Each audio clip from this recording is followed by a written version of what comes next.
I didn't realize when I started YouTubing that companies would just start sending me gear, but not like awesome companies. Generally, it's companies that I've never heard of and their gear costs like 20 bucks, and even if I tell them I don't want it, they send it anyways. So in this video, I'm gonna take all that quote unquote crappy gear that I wasn't interested in, and I'm going to make a song using only that stuff. First thing we're gonna need is an interface. A Link Flex AD5 by Comica. We got some microphones from Fifine dynamic microphone, and this one is a condenser microphone. They look exactly the same. Fifine Dynamic condenser. I'm actually pretty interested to hear what these sound like. Comes with a little tripod, I like that. Stand is interesting. This is not a 12-string acoustic guitar from Vangoa. I've always wanted a 12-string, so I don't care if it's cheap.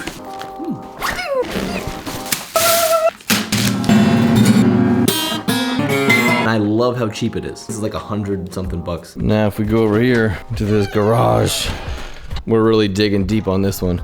You know, I never really gave it a chance. I tried it out and it was so bad, I just like couldn't deal with it. Literally, I was about to put it out in the trash, but it is a drum set. Let's see if it's at all usable. Okay, this is a free amp that someone just left at my house. His name is Steve. Thanks so much, Steve. Do you think that this Fender Frontman 25R, which is solid state, sounds better than plugins? You can guess what I think. We're gonna use this Charvel bass. I think the value of this bass is probably negative 20 bucks. It's a CX490. Again, whatever, let's see what we can do with free stuff. We are in an undisclosed location today, and actually this room doesn't sound so bad. This is a basement, and as you see, we got some of this stuff up here, nice and low. I put a little carpet here for a little dampening, but it's actually, acoustically, it might not be so bad. For the maiden voyage, I'm gonna roll with this drum tone. I got a little hard drive on top of this snare, which I tuned up a bit. I'm not gonna touch the hi-hat because it's such a weird plasticky sound that I kind of want to mess with it. Then the kick, it sounds horrible. But on the inside, what I'm doing here is I got a pillow and then a blanket and then some ice skates. To bring out some brightness, I'm gonna use these like... The reason I don't want to do too much too fast to the tuning is sometimes the way it sounds up here in the room and the way it sounds recorded is totally different, and I don't even know if the other stuff is gonna work, so let's...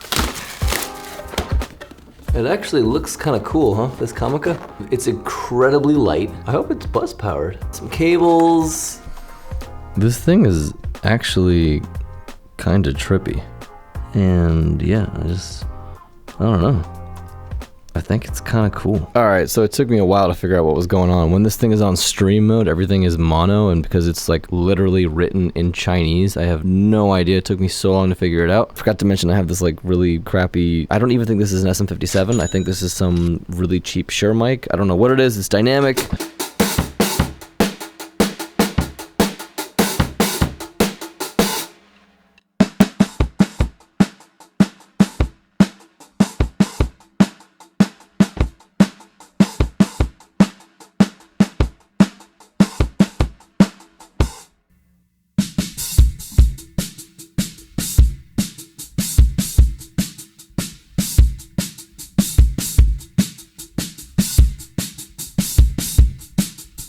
No one's drums sound like this right now, so why don't I just live with the sound? The Comica interface, incredibly noisy. It is so noisy that it actually sounds almost like tape hiss, and what's also weird about it is that the preamps, there's like no range, because if you turn them up just a little bit, you start clipping with drums, and I'm playing very lightly, so that's not great, but I like how noisy it is. It really adds character to your sound. It's just shh the whole time. I like that. The Vangoa 12-string guitar. You know, I've never owned a 12-string. I've never even tuned one.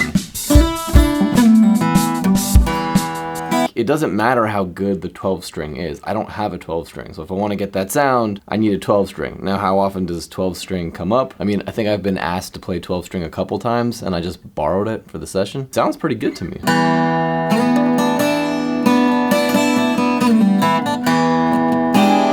To record the Vangoa 12-string, I'm gonna use the Fi-Fo-Fum condenser microphone. It's just kind of cool, huh? Is it really a condenser? We'll find out if it needs phantom power.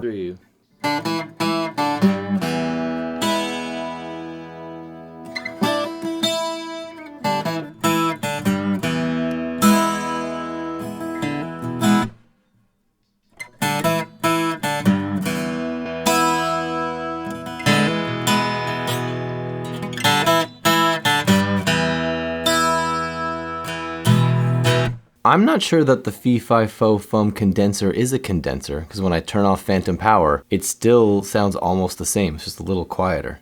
Don't condenser mics not work if they don't have phantom power? I don't mind their lies. It still sounded pretty good. So we're just gonna use this free amp. What's cool about it is that it has an actual reverb tank. It did. Somewhere, there's a coil, there's something that's real. There's something real about it. This is just a parts guitar. I think I bought the body from my friend Eli for like $200 with the neck, and then I actually swapped out for the neck with another guitar I had, and I upgraded the pickups. But it's just, you know, it's a cheap guitar, but it sounds really nice. It's really light.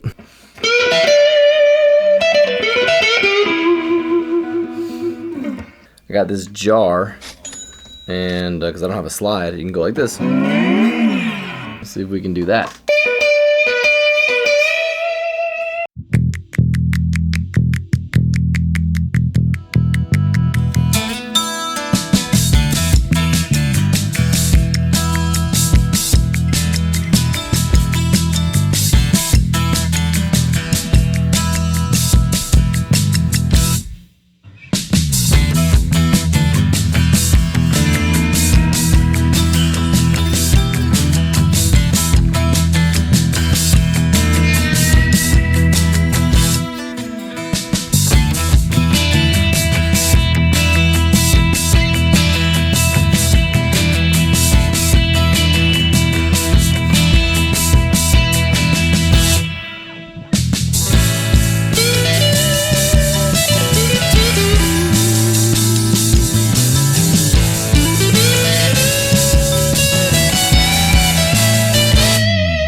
I know that at certain points when I dig in, you can hear that it's like a solid state amp. If you listen, you can hear that some of the overdrive doesn't sound amazing, but I'll take that over the in the box drive, the free stuff that you can get. This sounds better to me. And also if I used a pedal up front, it would sound much better, but I'm just using what's in the amp, and the reverb sounds fresh.